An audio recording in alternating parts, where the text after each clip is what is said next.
What's up, fam? It's Trulee TV coming at you from Khabarovsk, Russia. That's right, baby. Made it. Khabarovsk, Russia. From Russia with love. And oh man, it's so beautiful. But first of all, if y'all hear a little arguing in the background or something like that, my neighbors upstairs are having an argument. It's funny for me. I know it ain't funny for them, but it's kind of odd to hear them, a man and woman arguing in Russian back and forth. And she sounds like she's winning because she's going at it. She's just yelling. He's getting back a little bit, but they're going at it back and forth. I wouldn't be surprised if later on tonight I hear him doing that makeup sex. You know what I'm saying? Oh, baby, I'm so sorry. I didn't mean it. Yeah, I didn't mean it. Then they start fucking like rabbits. So wouldn't be surprised if I hear that later on. But anyways, let me tell y'all where I'm at. Khabarovsk, Russia is considered the Far East Russia. So it's actually on the border, on the eastern seaboard of Russia. So like if you were to, in the United States, if you were to go all the way up to Alaska, and that strait up there, that Bering Strait, the part that connects to Russia, I'm actually closer to that part of Russia than I am to the capital of Russia, which is Moscow. It's still an 8-hour flight to Moscow from here. So it's approximately 5,500 kilometers to the capital, and even a little further to the old capital, St. Petersburg. So I'm actually closer to Siberia, which is only around 2,500 kilometers from here to the north. So it's really cold, sub-zero weather sometimes. And I'm even closer to Japan, China, and Mongolia than I am the capital of Russia. So it's kind of odd, it's more towards the Asian eastern side of Russia. So there's a lot of Asian influence, a lot of Chinese influence, a lot of Mongolian influence, Japan, South Korean. In fact, when I came here, I came through South Korea. So I flew over from Los Angeles to South Korea, and we flew over the Pacific. So a lot of flights in the U.S., you go across the United States, eastward across the United States, and then you cross the Atlantic Ocean, the big pond that way. But I went the opposite way, as if I was maybe going to Hawaii, but more north. And because if you know your geography, in fact, I'll put a little bit of this up so you can see it. If you go up to Alaska and you have that strait of land that goes there, it actually goes right into Russia. So this is the part of Russia where you can see Alaska from, sort of. But it's beautiful. I mean, it is cold. It is cold up here. I mean, the temperatures, I don't know what the temperature is today. And I was going to show you a picture of what it looks like outside. But I left the window open with the heat on, so it got kind of foggy. And I don't think the window's all fogged up, so I don't really want to show you now. I'll show you later. But today probably is around 2 degrees or something like that. I've gotten kind of used to being able to tell the temperature already. But it might be around 2 degrees Celsius out here today. So, and it definitely gets below zero, no problem. So it's cold. It's very cold. Coming from a California kid, yesterday my feet were freezing. I was frozen to the bone, but I still love it. It's still beautiful. I can tell it's beautiful, even though it's winter. A lot of things are dead right now because it is winter. But it's a lot of trees, so I can tell during the spring and summer it's going to be very green. And people tell me the temperatures get a lot better, and so I'm really looking forward to spring and summer. But right now, I am enjoying the winter. It's a great place to be. I want to get into some of the differences or some of the things that I've noticed about being here. Just some everyday type things. For one, the hot water. Man, the hot water gets so hot out here and so fast. I mean, if you're from California, sometimes you gotta turn on the water when you're going to take a shower. You turn on the water and you leave it on for a minute so it can get warm. You do that here. I mean, the water, you turn it on and 3 seconds later, the water is scalding hot. You literally burn your hand, 4th degree, 3rd degree burns right off the bat. So you got to be careful with the water out here. If you're from another country and you think you're just going to turn on the hot water, you got to turn on some hot water and some cold water to mix it, get it just right so you can put your hands in it. Because you can't do it like I do in California. I put my hands in the hot water when I'm washing dishes. Can't do it here. Another thing I noticed, the toilet paper is thicker out here. A lot of toilet paper you buy in the U.S., and I've traveled a lot, and all throughout the U.S., is a lot thinner. And for some reason, I mean, I don't know what the reason is, but it's a lot thicker toilet paper, and it's good. It's good toilet paper. It's a little harsher, but it's thick, and so you don't need that much. So that's pretty cool. The prices are cheaper. I forget what the exchange rate is right now. I think it's, 69.69 or something like that. But the dollar goes a long way here.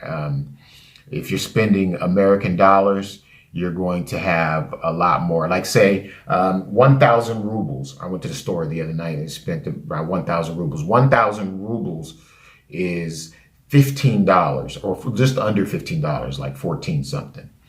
So, and when I went to the store, I got 2 liters of beer. They come in little liter things, and I got 2 of those. I got some chips. I got some popcorn. I got vegetables, a bunch of salad stuff, mushrooms, lettuce, good lettuce like butter leaf, and onions, and stuff like that. I brought home a big bag, a nice, good sized bag of food, and it was less than $15. And we know you can't do that in the U.S. There's no way you can do that in the U.S., especially with buying beer, buying alcohol. And speaking of which, I found out that beer is only been considered alcohol in Russia for maybe the last, I think it's 7 years or something like that. Before then, beer wasn't even considered alcohol out here. That is cool. I mean, you could just like be drinking a beer and it wasn't considered like vodka or whiskey or anything like that. It was a beverage. It was just another drink. So I thought that was interesting. Besides that, the people are cool. I know a lot of you are wondering, a lot of Americans are wondering, how are the people? What are the people like? We have this persona, or not even persona. We have this idea that Russians are, they don't smile, they're rude. Well, a lot of Russians don't smile. It's not as common as you would see in maybe parts of the U.S. But I've traveled the world, and a lot of people around the world don't smile. But I do notice a lot of Russians have a stern face at first. But if you smile at them, some people, they'll warm up and they'll smile back at you. A lot of us feel that, maybe Russians are more kind of reserved, and they are reserved, I think. And one of my friends told me that that's because they're afraid of looking stupid or being embarrassed. And that's probably why they don't smile as much, because they don't want to be perceived as silly, or looking stupid, which I can understand that. But they're still friendly people, and they're a lot like Americans, I say, more than they think. We're a lot like each other. I mean, let's face it, a stranger is just family you haven't met yet. That's what I always like to say. And the differences are that I haven't seen you and you haven't seen me. We don't know about each other. But if we hang around each other for a day, we'll find out, hey, we're a lot more similar than we thought. So that's one thing that I think you're going to find, is that, Russians are more similar to Americans than you would think. Not so far off. But there are cultural differences. And I'm going to talk to you about those things. And I'm going to start blogging more and more every day on a more continuous basis, because this is a lot of exciting information I want to give you. I want to talk to you about what it's like to be an American in Russia, in Khabarovsk, Russia specifically, and what it's specifically like to be a Black American in Khabarovsk, Russia, or African American, whatever y'all want to say, whether you want to be PC and all that. I just say black. It don't matter to me. That's just a choice of words. But anyways, it is a little odd at first, and I won't even say uncomfortable, because I'm an adventurous person. And I'll give you an example. So last night I went to my first Russian hockey game, which was really cool. I mean, Russians are known for playing some great hockey, and I went to the local team, the Khabarovsk Tigers, and which is really cool because they're named after the football team that I played for, the Tigers, Chafee Tigers. So I thought that was really cool. But I went to the game. I was surprised that there wasn't as many fights in the hockey game that I thought I would see. You know, in America, going to watch the Anaheim Ducks, going to watch the Kings, you know, you go to those hockey games, it's a lot of fights. It's a lot of fighting going on. I think there was one fight at this particular hockey game, and the refs even broke it up quick, because we know in America, they move the other players and then let the two players that are going at it, they let them fight. I didn't notice that here. They kind of broke up the players, and they weren't really into the fighting. So it's not as aggressive as American hockey so far, what I've seen. But another thing I noticed is I was the only black man in the entire arena. So imagine a full hockey arena, and I'm the only black man. And my friend said, yes, I believe you are. You're the only black man in here. That could be a little unnerving for some people. But actually, I felt good. I felt pretty good about it, knowing, hey, I'm the only black man in here. And it's probably the first time many of these people have ever even seen a black man in person, up close. So I thought that was pretty cool. So there were a lot of looks, you know, a lot of stares, a lot of double takes, which I would do too if I saw somebody who I'd never seen before. I would probably look and look again. Whoa, okay. And I would give them a smile, you know, hey, you know, how you doing? You know, because I'd be curious and inquisitive and want them to feel welcome. So there was a lot of looks. But not too many. I didn't feel negativity or anything like that. I still felt good. There was a lot of positivity. I did have a couple of instances where my LA started getting up in me. You know, my hood started getting up.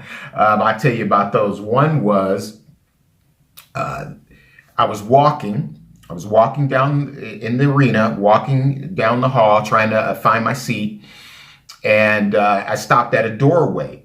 And people were coming in and out. A lot of men were coming in and out. And I noticed a woman standing there waiting to get in, waiting for her opportunity to walk through the doorway. Well, big men were just coming through and going through. And I'm like, is no one going to stop and let this woman through? So I actually had to, as one guy was coming up behind me, I had to say, hold on, and tell the woman to come through so she could come through.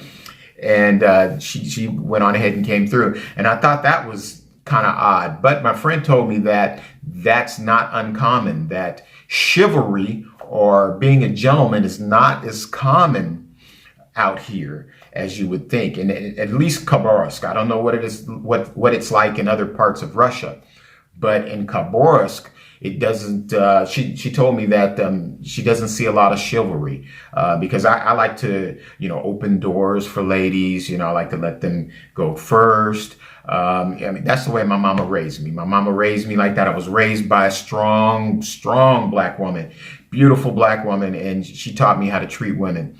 And so, you know, that's what I do. And I've just been a little surprised not to see as much of that around here. So, anyways, when I let her through, the guy who I stopped, he had a little attitude about me stopping him. And I knew that because when he passed and walked ahead of me, he turned around and he gave me a look. You know, he gave me a look like that. And immediately, you know, my LA kind of popped out, and I looked at him, you know, like this, and he turned away and he went on. But afterwards, I realized I shouldn't have did that. I got to keep that LA down. I'm in another country.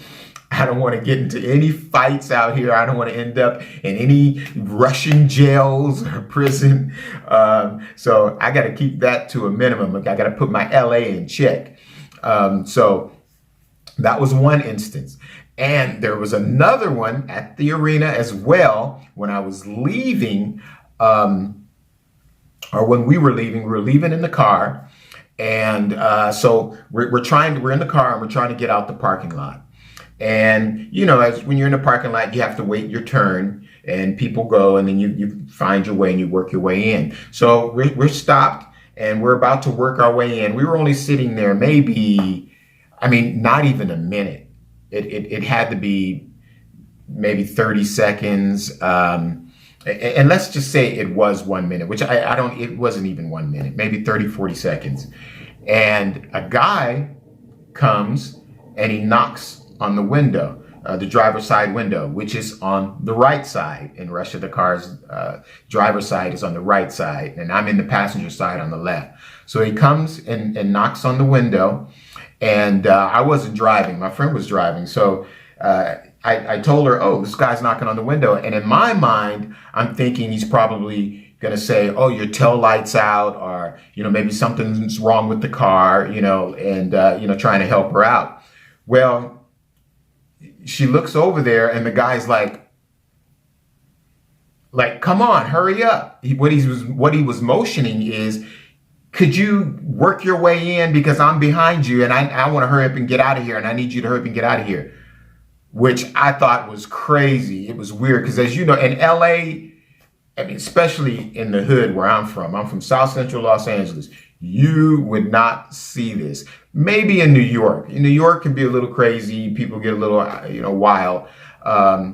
Maybe you see something like that after a certain amount of time. I don't know. But I was surprised that he would do this. And I felt, I started to get, my blood started to get up a little bit. I'm like, the nerve of this motherfucker to, tell us to hurry up. I wanted to say, if we were in LA, I would have jumped out the car and said, get your ass back in the car and you wait, motherfucker. When I'm ready to leave, then you can leave. But I can't do that here. I got to be cool. I got to mellow out. So I was a little surprised by that. But there are a lot of impatient drivers out here. And you see, like I mentioned, New York, you see impatient drivers in New York, some big cities like that. This is not such a big city.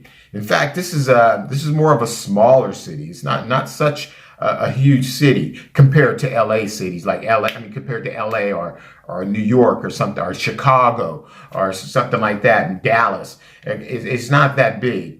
But I see a lot of impatient drivers. So, and I've seen, since I've been here, man, I've been here a couple of weeks, and I've seen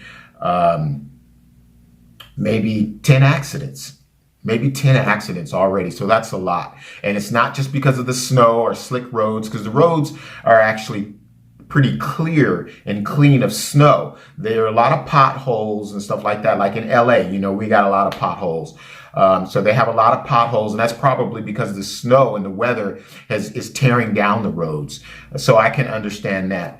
Roads aren't marked very clearly. Like, this is your lane, this is your lane, this is where you stop. You don't see a lot of markings, and that's also probably because of the weather. But there's a lot of people zigging in and out, and driving fast in the cold weather and the snow, where you could possibly hit an ice pocket or something like that.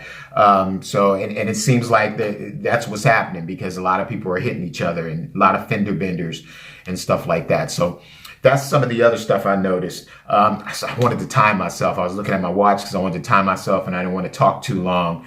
But just some of the interesting things that I've seen so far in Khabarovsk. But let me tell you, my whole view, even, right now, I just feel like this is a wonderful place. I'm really excited to meet more new people. I've already met a lot of nice people. I went to a dinner party the other night with my friend, and oh, I met this wonderful couple, Anya and Grisha.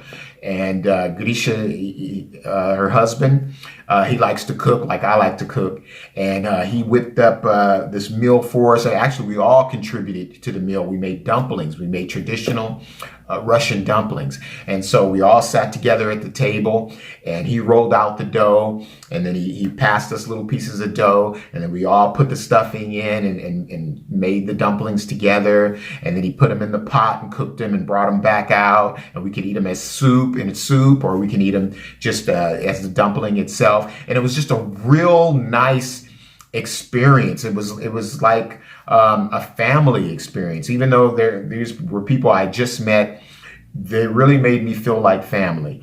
And yes, the drinking was on. Yes, what you hear about the drinking in Russia, that's true. A lot of Russians like to drink. We didn't have vodka. But I know what I've seen is real popular out here is homemade alcohol.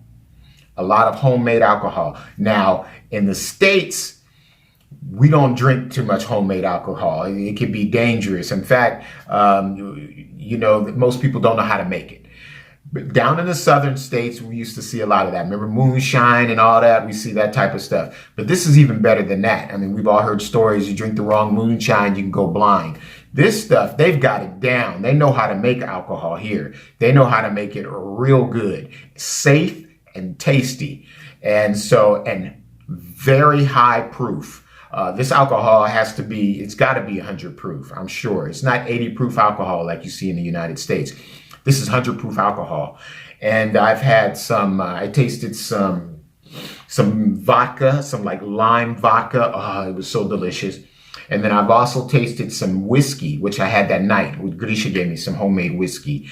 And another young lady had brought the whiskey over, and I can't remember her name right now. But it was homemade, and it was delicious, and it was strong. And Grisha kept giving me shots. Plus, I was drinking beer too. So he kept giving me shots. In fact, I told myself before I come over here, do not get into any drinking contest with a Russian. Do not go back and forth drinking with a Russian because I know I'll lose. I already know it. Beer is what I like to drink. I drink some beer. I drink some alcohol too, sip some alcohol. But I like drinking. It's pretty cool. But I know my limit, and I know I can't drink that much. Or at least not as much as I think some of these Russians can drink. And it's been proven.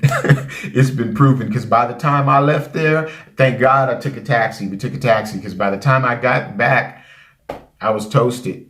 Y'all. So that's another thing. That's a thing that we think happens in Russia, and it does happen in Russia. There's some heavy drinking going on, but it's some good alcohol, really high grade alcohol that I've had so far. But I love it. Just back to the whole way I felt being there. I felt like family. We were eating all night. They're offering me food. We had fresh pear juice that he had made. He had fermented and made the pears. Actually not fermented, he had just soaked the pears.